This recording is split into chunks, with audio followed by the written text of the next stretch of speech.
Brothers లో ఆషాఢం KG sale మళ్ళీ మొదలైంది. మరెన్నో క్రేజీ ఆఫర్స్ ఖైదీ చేయండి ఆర్ఎస్ బ్రదర్స్. ఆ రోజు మీకు గుర్తుంటుంది, ఒకటేసారి వాళ్ళు మన మీద 15 మిసైల్స్ ఫైర్ చేశారు. S-400 చెప్పచ్చు. S-400కి ఒకటేసారి they can up to 300 missiles tackle చేయొచ్చు. ఏ సోర్స్ నుంచి ఎక్కడి నుంచి వస్తాయి కూడా. సో ఇది పెద్ద సబ్జెక్ట్ యాక్చువల్లీ. కానీ దీన్ని మనం రష్యా దగ్గర తీసుకున్నప్పుడు మనకు కూడా డౌట్ ఉంది. మీకు గుర్తుంటుంది, అప్పుడు యుఎస్ మన మీద శాంక్షన్స్ థ్రెటన్ చేశారు. మీరు ఇది కొంటే అంతే సంగతి, మిమ్మల్ని మీద శాంక్షన్. మోదీ గవర్నమెంట్ చెప్పారు ఓకే. అది ఐ థింక్ గోవా కాన్ఫరెన్స్లో, గోవాలో మన బ్రిక్స్ సమ్మిట్ జరిగినప్పుడు అగ్రిమెంట్ సైన్ చేశారు రష్యాతో. ఇప్పుడు యుఎస్ అన్నారు మీరు తీసుకుంటే రష్యా శాంక్షన్, కానీ మనం we went head political leadership, Modi గారి లీడర్షిప్ ఒక డిసిషన్ తీసుకున్నారు. సరే శాంక్షన్ చూసుకుందామని. కానీ వాళ్ళు ఏం చేయలేదు. ఎందుకంటే వాళ్ళ ఎక్విప్మెంట్ అమ్మాలని చూసారు మన దగ్గర, మనం తీసుకోలేదు. అది ఇది తీసుకోకపోతే అది తీసుకుంటాము అని. ఎందుకంటే యుఎస్ దగ్గర తీసుకున్న ప్రాబ్లం ఏమవుతుందంటే, రేపు మన దగ్గర ఏదైనా గొడవ అయితే, రేపు మనం పాకిస్తాన్ మీద దాడి చేసినా కానీ చైనాతోనే గొడవ పెట్టుకుంటే యుఎస్ చేస్తారు, వీళ్ళు దాని స్పేర్ పార్ట్ ఆపేస్తారు. మన పోఖ్రాన్లో చూసాం మన అప్పుడు యుఎస్ దగ్గర నుంచి చాలా లిమిటెడ్ ఎక్విప్మెంట్ తీసుకున్నాం, కానీ మొత్తం అన్నీ ఆపేశారు వాళ్ళు.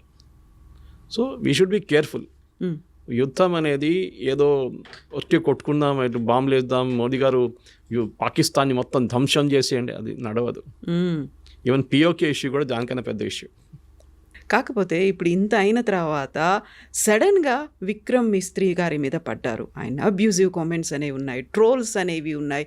ఏం జరుగుతుంది అనేది క్లారిటీ మిస్ అవుతోందా, లేకుంటే they are in a mood, at any cost మనం వెళ్ళిపోవాలి, కొట్టేయాలి, స్వాధీనం చేసుకోవాలి, ఈ ఒక ఎమోషన్ని క్రియేట్ చేసింది ఆ అట్మాస్ఫియర్ ఎందువల్ల అంటారు? ఇప్పుడు ఏమైపోతుందంటే, ఇది ఒకటే ఇష్యూ కాదు, క్రికెట్ మ్యాచ్ నడుస్తున్నప్పుడు ఇదే ఇష్యూ ఉంటుంది.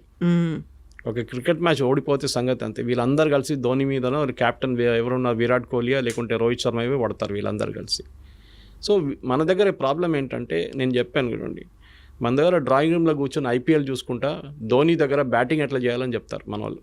True, they are all expert. ఒక వీక్ బడ్జెట్ వచ్చినప్పుడు అందరు బడ్జెట్ ఎక్స్పర్ట్స్, ఫైనాన్స్ ఎక్స్పర్ట్స్ అయిపోతారు. క్రికెట్ మొదలైతే అందరు క్రికెట్ ఎక్స్పర్ట్స్ అయిపోతారు. దాని తర్వాత ఇప్పుడు యుద్ధం వచ్చినప్పుడు అందరు యుద్ధం, అన్ని వార్ ఎక్స్పర్ట్స్ అయిపోతారు. మీరు కూర్చొని మోదీ గారికి అడ్వైస్ ఇవ్వక్కర్లేదు. మీరు చూసుంటారు, పెహల్గాం జరిగిన తర్వాత 5 రోజుల తర్వాత చాలామంది నా దగ్గర స్టూడియోస్లో అడిగారు ప్రశ్న, మోదీ గారు అంటే ఏం చేయట్లేదు, ఎందుకంత సైలెంట్గా ఉన్నారు అడిగారు నా దగ్గర, మోదీ బాంబ్ క్యో నెయ్యి దాల్ రా. నేను చిన్నపిల్లల ఆట కాదు ఇది. ఫస్ట్ ఆఫ్ ఆల్ ప్లానింగ్ ఉండాలి, ఇంటెలిజెన్స్ ఉంటుంది. ఎక్కడెక్కడ వాళ్ళ టెర్రర్ క్యాంప్స్, వాళ్ళ దగ్గర 24 టెర్రర్ క్యాంప్స్ ఉంది పాకిస్తాన్. మనం కొట్టింది 7 నుంచి 9, దాంట్లో 14 మిసైల్ యూజ్ చేసాం మనం. ఒక స్పాట్లో మనం 3 సార్లు కొట్టాము. మీరు చూసుంటారు ఆ వీడియో వాళ్ళు చూపించిన దాంట్లో. సో ఆ పరిస్థితికి రావాలంటే 14, మీరు గుర్తుంటుంది, మన ఉరి జరిగిన తర్వాత సర్జికల్ స్ట్రైక్స్ 9వ రోజు జరిగింది. పుల్వామా జరిగిన తర్వాత బాలాకోట్ స్ట్రైక్ 13వ రోజు చేసాం. ఈసారి 14వ రోజు చేసాం. టైం అన్నిటికీ ప్లానింగ్ ఉంది, ఎందుకంటే వాళ్ళు రెడీగా కూర్చున్నారు అక్కడ.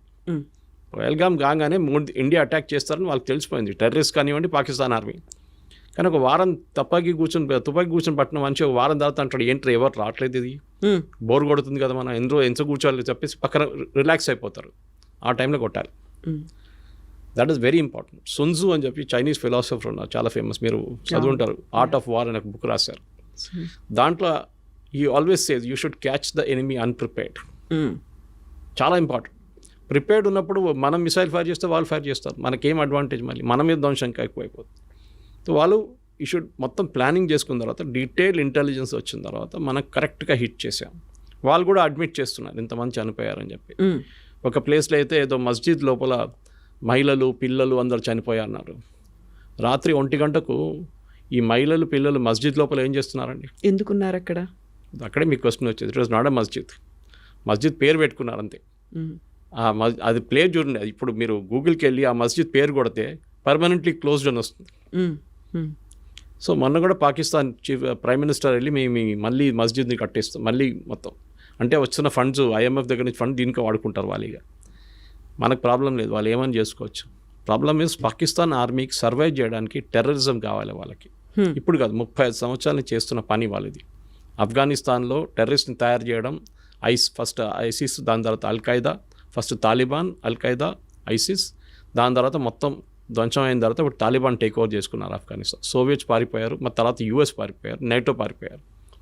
ఇప్పుడు ఎక్కడ పంపించాలి టెర్రరిస్ట్ అంతని? ఎక్కడో వాడుకోవాలి కదా. నేను ఎప్పుడు దీన్ని భస్మాసుర్ ఎఫెక్ట్ అని చెప్తాను. దీన్ని భస్మాసుర్కి వరం ఇచ్చిన తర్వాత టెస్ట్ చేయడానికి శివ భగవాన్ తల మీద పెడదాం అనుకున్నారు. పాకిస్తాన్ సంగతి అంతే.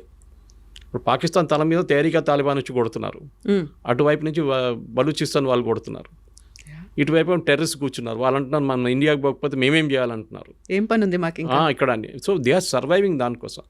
మీరు చూడండి పాకిస్తాన్ ఆర్మీ, పాకిస్తాన్ పొలిటీషియన్స్ అందరూ వచ్చేది పంజాబ్ నుంచి, పాకిస్తాన్ పంజాబ్ నుంచి 90%.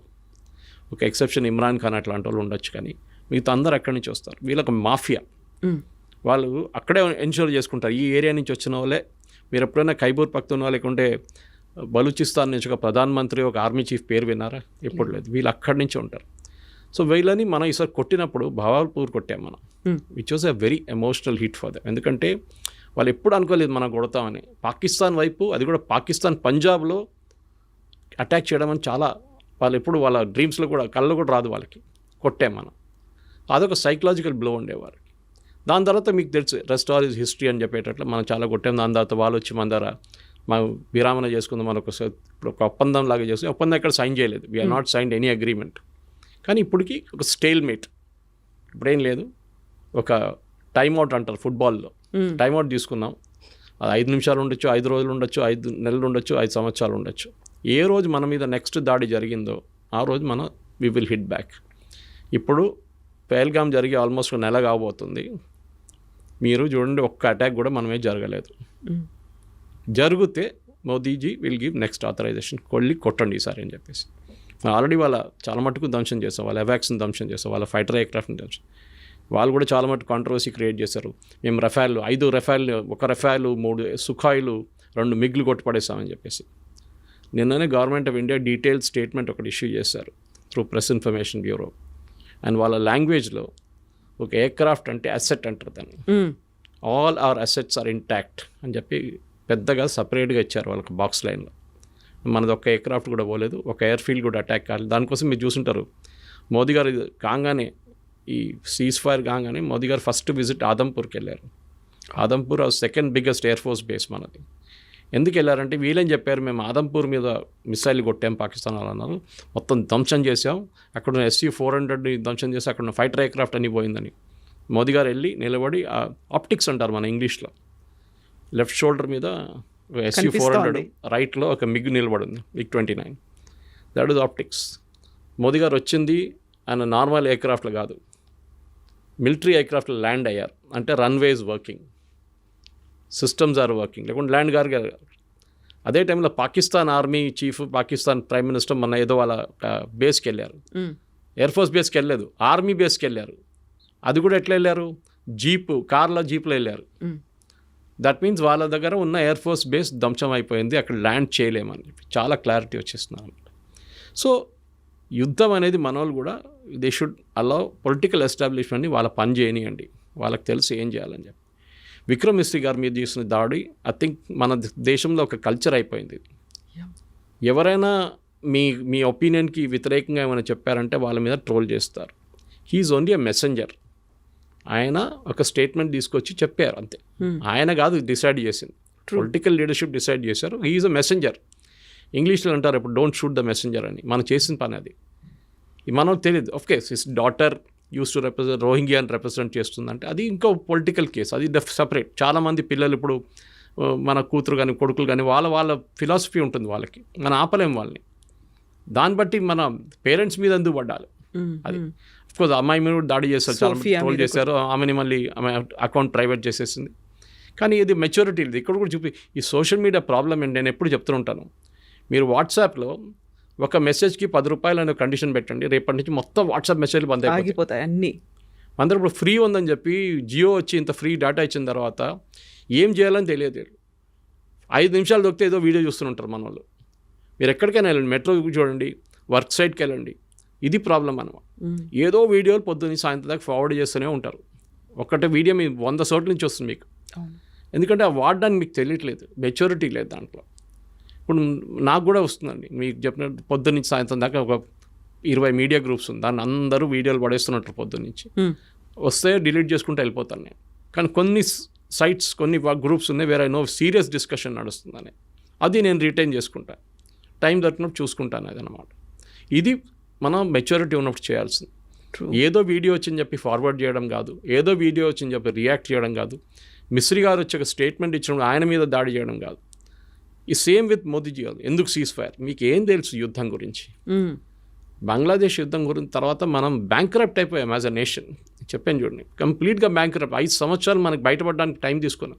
ట్యాక్స్ పెంచాల్సి వచ్చింది. రేపు ఇదే చెప్తారు మోదీ గారు, సరే యుద్ధం చేద్దాం పాకిస్తాను, పని చేస్తాను, పెట్రోల్లో 10 రూపాయలు పెంచేస్తానంటే అందరు ఏడుస్తారు, వద్దు నాకు యుద్ధం వద్దు ఏమొద్దు అంటారు. అప్పుడు ఇది ప్రాబ్లం. అది యుద్ధం ఫ్రీగా నడవదు కదా, దానికి డబ్బులు కావాలి. నేను చెప్పినట్టు మిసైల్ ఫైర్ చేయాలన్నా కానీ మిగతా ఏం చేయాలన్నా మనకు డబ్బులు కావాలి.